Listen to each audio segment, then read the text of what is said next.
if you put yourself out there and try to be active, because you never know.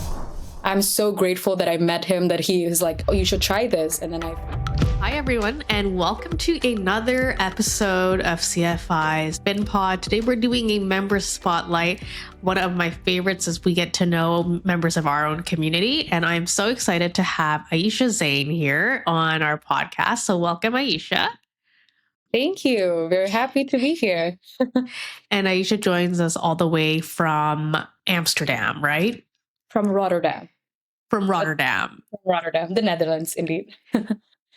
And I'm so excited to have you on because you are a lot of, I think the people that I get to speak to are not as active, I think, in the social media kind of space. And I found you through LinkedIn, and you had taken our CFI FMBA program. And I saw that you'd taken that photo with your certificate, and I just absolutely loved it. And as I went through your profile and everything, I noticed someone that is just like so bright, so energetic. And I could just tell from just the type of content that you have, you're a really positive, energetic, ambitious person. And I definitely wanted our listeners to be able to hear about you, how you're doing, and everything that you have gone in your career journey so far. So I wanted to open it up by asking you, how did you get your interest in finance? Because that's what I see about you. That's what you're currently pursuing. And did you initially get exposure to finance through your parents or a general interest in high school? Did you pursue it academically in university? Yeah, just take us through how you got your interest. How'd you get started in finance? Yeah, it's actually, I would say that it's very recent that I developed an interest in finance. My background is in public administration and philosophy, so I was basically a social science student. I barely had any numbers during my university years. I only had like 2 statistic classes, but like that's it. So zero, by the way, we're talking about zero finance knowledge whatsoever. And then I remember it was last year, because I graduated bachelor last year, 2024. And then I was like really trying to apply for jobs here in the Netherlands. And I'm like, okay, shit, what can I do to make my bargaining position better in the eyes of employers? Because apparently, because I study public administration, a lot of the job vacancies for that major, they require people who can speak Dutch, which I unfortunately don't speak Dutch yet, but I'm learning. That's why I'm like, oh, okay, if it's because it's like qualitative, you're talking to people, public sector, consultants, something like that. So you have to be able to speak Dutch. They prefer someone who can speak Dutch. So I'm like, okay, what can I do more so that I have a better position in the eyes of employer? And I'm like, and one of my mentors, he is a financial analyst, actually. He's a financial analyst here at a real estate firm. And then he's like, oh, why don't you try to learn finance, to study finance? And I'm like, nah, I think accounting is so dry. I never liked accounting. And I'm like, Excel, whatever. I don't think I will like it. And I just started. And it was pretty difficult for me though when I started, because I had really zero knowledge, and then I just like studied every day because I genuinely like studying. I genuinely like learning something new, and so that when I did CFI, the FMVA, I was like, oh, the process from not knowing to like knowing, it's such a great feeling for me. So yeah, and I'm like, this is such a great experience. So yeah, I went for it. And so you mentioned that you got to know, you got kind of guided into a path through a mentor. And mentorship is something that we talk a lot about. And a lot of the people that I connect with, whether it's our member spotlight or careers in finance, always speak to the importance of having a strong kind of network, building sincere, genuine connections. But oftentimes some people wonder, like, how do you meet your first mentor? Like, how did you meet your mentor that got you into finance? We met at university. Oh, So there's a what's it called, like an Indonesian student association in Rotterdam. So he's also Indonesian, and yeah, I was very active in that association and student organizations and everything. And he was the president of that association. And then we talk, and then we work together and everything. So yeah, I think it's super great as well if you put yourself out there and try to be active, because you never know. I'm so grateful that I met him, that he was like, "Oh, you should try this," and then I finished it, and then well, I'm talking to you now. I think it's really great. so he's the one that directed you to, is it CFI? Yeah. Yeah. Yeah. Oh my Yeah. goodness. And when you started going through the CFI FMBA program, how did you find it? I'm looking for some like this is like genuine feedback, I guess at this point. It's a little bit on the Yeah. spot, but I Yeah. think Yeah. I would be curious to understand from a person from your educational background Yeah. in social science. You are coming in with no business background to Yeah. what At is all. a fairly kind of like intense Mhm. online educational program. How did you find it? Did you Um, find it to be like challenging in the best of ways? Because like you're also balancing it with like a full-time job and whatnot. yeah. Yeah. Exactly. Well, I would say that well, the content itself we were talking about, it was pretty challenging for me, because again, like zero financial knowledge. I didn't know what DCF valuation, whatever. I had no idea. But one thing that I really, really like, also like genuine, honest feedback, by the way, is how the content and the videos, or everything are very structured. So it's so easy. It's so easy to follow for people who have like zero finance knowledge. So I feel like everything is so easy to follow. It's very organized and structured, be it from the presentation slides, the videos, and the editing is so good, by the way. I really like the editing as well. So then it makes me, like, more motivated to study, because it's clear, it's a clear path. And at the end of the course, there's always a test, right, to test the knowledge, and then you can earn like a certificate and everything. So I think it's really good. I really like the structure. It's one thing that I really have to emphasize. And you started, I think it's like fairly recent role. You're at a venture company now, right?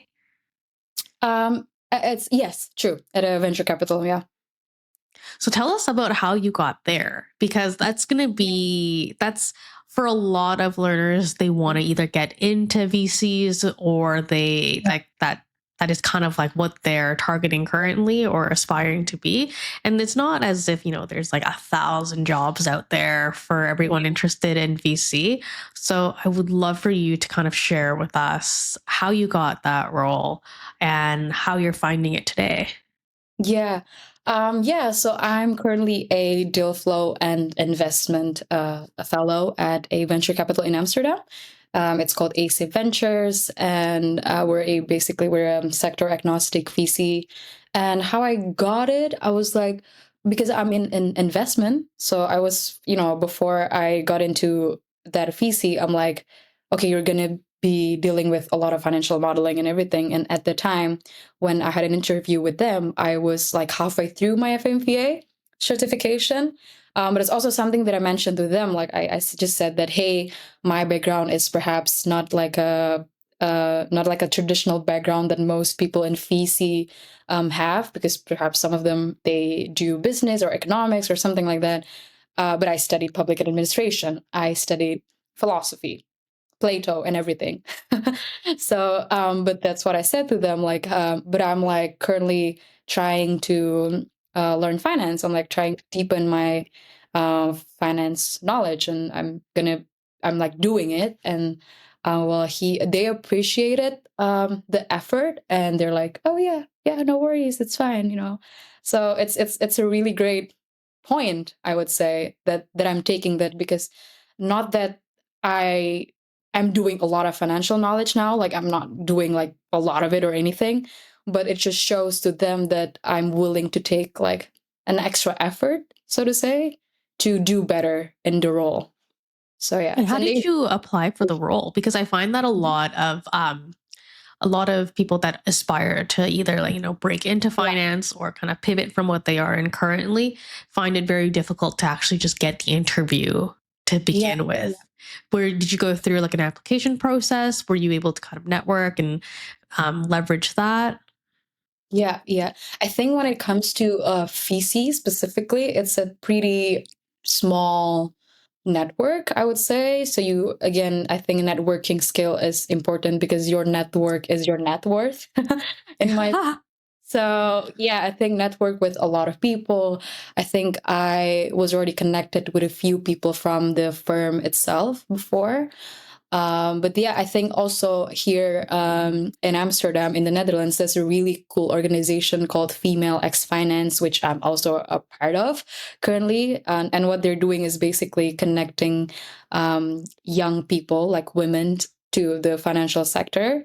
And I think with that kind of platform, um, they can, you can, it can help you better to get a job in finance. I believe so. And so for us, at least, I guess I'm most familiar with like North America, the United States, and Yeah. Canada. Venture cap is a fairly, I would say, like well established and fairly kind of like saturated industry to Yeah. be in. There's lots of VCs out here on the Yeah. west coast of North America. And Mhm. there's lots of like huge names, of course, like there's, like Sequoia out here in Yes, for sure. California. But 500. what is it like in the Netherlands? I think yeah, it's pretty we have a lot of like VC firms as well, but also like different um rounds of funding, like different stages, right? So yeah, some VCs in pre-seed, some VCs in seed, some VCs invest in more series A, B, C, whatever. So it's a lot of them, but I would say that they're small in the sense of like everyone knows each other and everyone is sort of like helping each other. And if there's also in the case with the VC that I'm working for right now, if there's a really good startup that we think is a really good potential, but because we're pre-seed, by the way, and we think that they can uh, fundraise better with like other VCs for like seed stage, Series A, or whatever, we like refer them to like other investors and something like that. So yeah, I think it's a lot. I won't say that it's saturated. No, it's a lot, but it's also pretty small in a sense of like we know each other in a way. So yeah, if that And makes so sense. how long have you been with Asset Ventures now? Yeah. I started in October, actually, in November. I started in November, yeah, 1st of November. So And how many so you've been with the company for about like 4 months now, is it? So like November, finance December, pretty January. recent as well. Tell us about what your day to day is like. How's the first 4 months been? What do you do like first day, kind of in the role? Yeah, yeah, yeah. I'm usually like assigned by like several deals by my investment director. And what I usually do, it's actually a lot of calling, like calls with founders. So like the first call, the second call, and then the business plan call. And then yeah, for me it's like a lot of calling, a lot of due diligence as well. So a Hmm. lot like desk research and everything. Yeah, actually I'm not doing the like what's it called, the heavy financial modeling checks or legal checks, KYC and whatsoever. So it's still pretty much qualitative, like the due diligence that I'm doing so far. So yeah, I think what I like the most is really talking to founders because sometimes they have ideas that are, I think, out of the box, and I don't even I didn't even think, I never thought of it like before. So I think that's pretty cool, the exposure. And so does the firm generally have like maybe like four general partners and then a couple of operating partners that are lending their kind of expertise to the companies? And then do you support the partners in their due diligence of companies Yeah. that they would like to kind of potentially invest in? Yeah. Exactly. It's like that. But we're also because we're also sector agnostic. So Mhm. when it comes to like, I don't know, let's say like AI or something like that, well, we don't really have like someone who, let's say, like really understands like AI in and out, something like that. So we also like need like either people the knowledge of like our networks or of the network of our LPs, let's say, of our limited partners, to also help contribute with expertise and everything. Because for me, like as one of the analysts, I'm like also very new. So I obviously don't have like the expertise in any sector, I would say. But yeah, it's a steep learning curve, I would say. So once upon a time, I've done a contract for a local venture company out here in Vancouver, and that company was generally like renewable energy focused as well Mhm. as sustainable consumer products. And I remember we had I want to say two or three funds, and at least two active funds. Okay. And the kind of due diligence process, the thing that really kind of struck me about it is how there is such a, I would say, like evenly weighted balance between Mhm. qualitative analysis as well as Yeah. quantitative.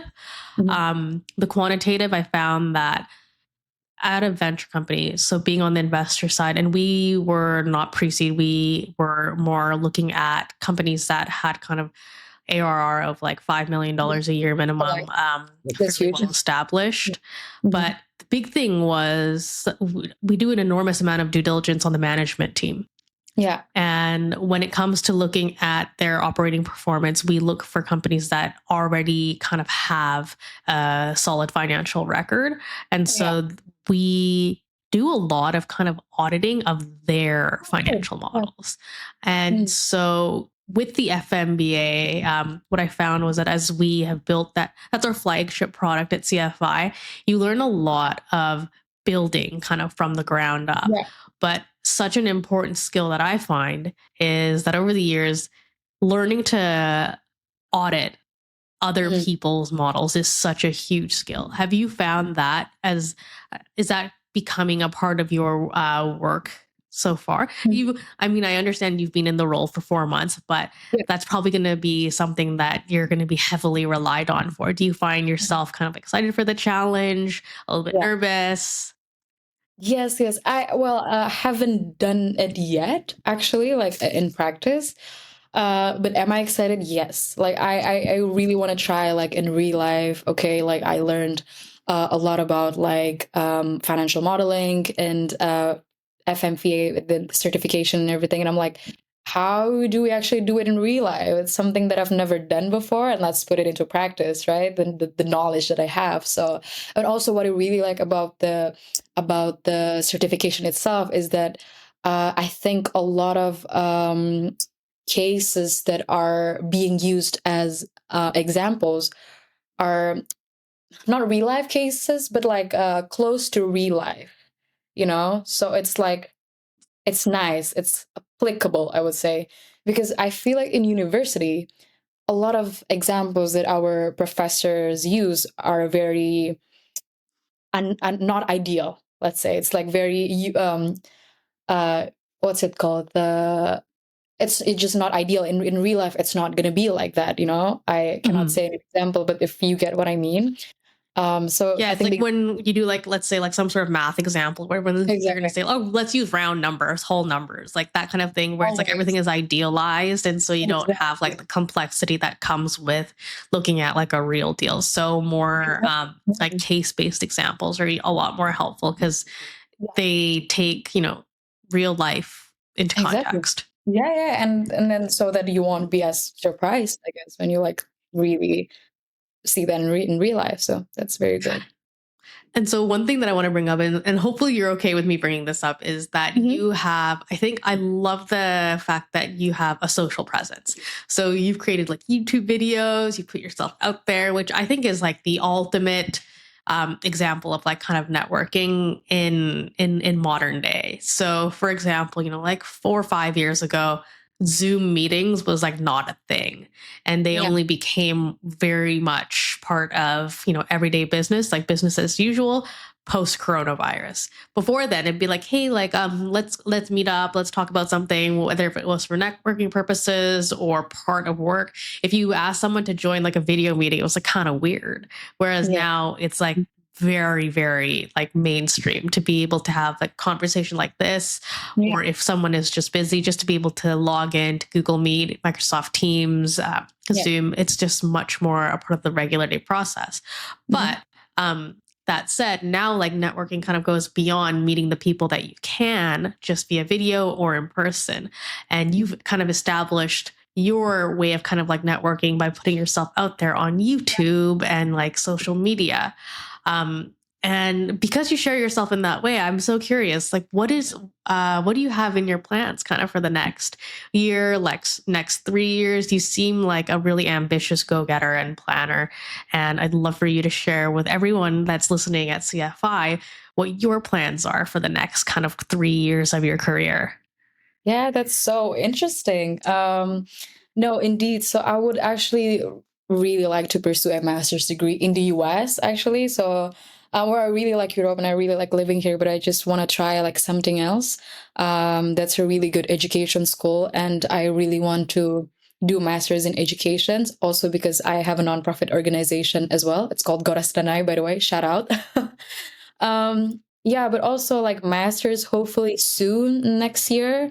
But also I really want to make more educational content, like be it from, like Gen Z nowadays, they like doom scrolling, right? So a lot of Instagram reels and everything. So I really want to sort of maximize and you really use my platform that way, because again, I remember when I shared to my network, to my Instagram, that I just finished the certification FMV.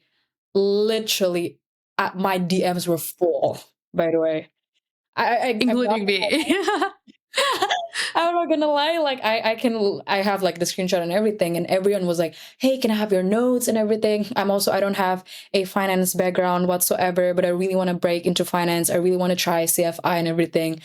Insane, and all those like girls, and I'm like, "What? This is very interesting." Like, see, there Yeah. are so many people out there that they really want to try as well, but they just don't do it because they don't have a role model. Let's say they just like, I don't know, I'm too scared. I don't know if I'm good enough. I don't know if I can do financial modeling. I don't know if I can do finance and whatever. So I that's really how I want to use my platform, be it like YouTube or like Mhm. Instagram, whatever, in any way, in any form. But that's the plan. Just produce more educational content and hope to get more people inspired. And you want to do a master's. I thought you were going to say you wanted to do an MBA, but you want to do a Not master's in education. yet. An MBA later, 5 years, something like that. But I would really love to do something with education. Yeah. And so, do you see yourself still in finance, you think, after pursuing an education degree? 100%. Yes. I feel like it's um I think like finance, like knowledge and finance skills and everything, it goes beyond more than just like studying or like working. I feel like even if you're like not working, if you're like a housewife or everything, I feel like to have a finance knowledge and finance skill is very important to manage the money of the family, the household. And um um how can you like spend money wisely if you don't know how hard it is to like, I don't know, to earn money, and you don't know, I feel like that's still important. Like accounting is still important. What for? Not for the company, but for myself, just for my household, my family. I feel like, so for sure 100%. But again, I feel like the education is more of the sector and like the passion, but I also really want to work still at VC and everything, more in like finance. But yeah, education is really something that is really close to my heart because of my nonprofit organization once again. So yeah. It's okay. I have to ask you. So, what is the nonprofit organization? I'm very curious because a Yeah. lot of people that I've spoken to, So, for example, one of my favorite people, his name was Antoine Batts. Shout out if you're listening. He loves volunteering his time. He keeps busy, like he's always very, very busy. Um, Mhm. but he loves to give back. He loves to give back to his community, and he's always kind of looking for a cause to connect with. And so, I would love to hear what your nonprofit is about. Yeah, for sure. It's called, it's a little bit hard to pronounce, but it's called Gores Denai. Basically, what we're How do you doing spell is that? it's a Gores, like Got it. Gores, Okay. Gores, yeah. And then Denai is Denay. Sorry, Okay. AI, Denai. Yeah. And So what is the non for profit? Tell us what it's about. Why did you found it? I'm just curious to know. yeah, for sure. So what we're doing is basically we're trying to help young Indonesians to gain international exposure and maximize global opportunities. Because I'm from Indonesia, by the way, originally born and raised from Jakarta. And while I studied here, I came to the Netherlands 3 years ago to study, but it's such a privilege because not a lot of people in my country have the privilege or have the exposure or have the information to, just be able to go abroad because they also don't, not a lot of them speak English well, let's say. So there's like a really like a huge information gap and skill gap. And what we're doing is basically we're trying to be a role model for them, and we're trying to guide them about like uni application. So really revise, let's say, their motivation letter. We also have our annual mentorship program, really inspire them like to go abroad to study in like really good universities abroad. So also one of our mentees just got into Stanford. Oh my gosh, Last it's amazing. It's amazing, and she wrote a lot about Goddess Night in her personal statements. It's so beautiful. And then a shout out to Aurel, by the way, you're amazing. She's working for Goddess Night as well right now. And also the admission officer, like the Stanford admission officer, literally emailed her that, hey, what you're doing is amazing and congratulations for. So we were awarded by with the Dyna Award. And this Stanford admission officer was like, yeah, congratulations for the award with the organization that you're working with. I think it's amazing and blah blah blah. So, it's amazing. That's all I can say. And Yeah. so, so just as an aside, how did you learn English and because clearly you have a great command of the English language, you're proficient in it. How did you learn English and how did you get the idea that you wanted to leave Yeah. Indonesia and be where you are today? Yeah. So I was an MUNer. I don't know if you have heard about Model United Nations. Yes, I remember that in high school. Exactly, in the US, right? Like that's Yeah. so popular, I think, in the US or Canada, like basically North America. But it's not the case like in my country. So when I was in high school, I joined a lot of MUN competitions also like abroad. But it wasn't very popular back then. Now it's more popular, which is good, it's better. But like 3 years ago, we're talking about it's not that popular. So, and then I joined a lot of MUN competitions, and well, you have to speak English, right, for the competition. Otherwise, yeah, it just didn't work out if you don't speak English and everything. So, yeah, and I started yapping because of that, and blah, blah, blah, yapping and debate, blah, blah, blah. So, and that's how I got into English as well. But also, since I was very young, my mom is a flight attendant, by the way, and she's still flying. So every time she always like brought us like books, always books like Oh my goodness, that's amazing. English books. I did not know how to like read English, but I don't care because the visuals are amazing in the book. So that started pretty early on, you know. That's sort of how I got, the exposure, and then I started to learn English, read the books and everything, and more yapping, and then eventually went abroad for bachelor.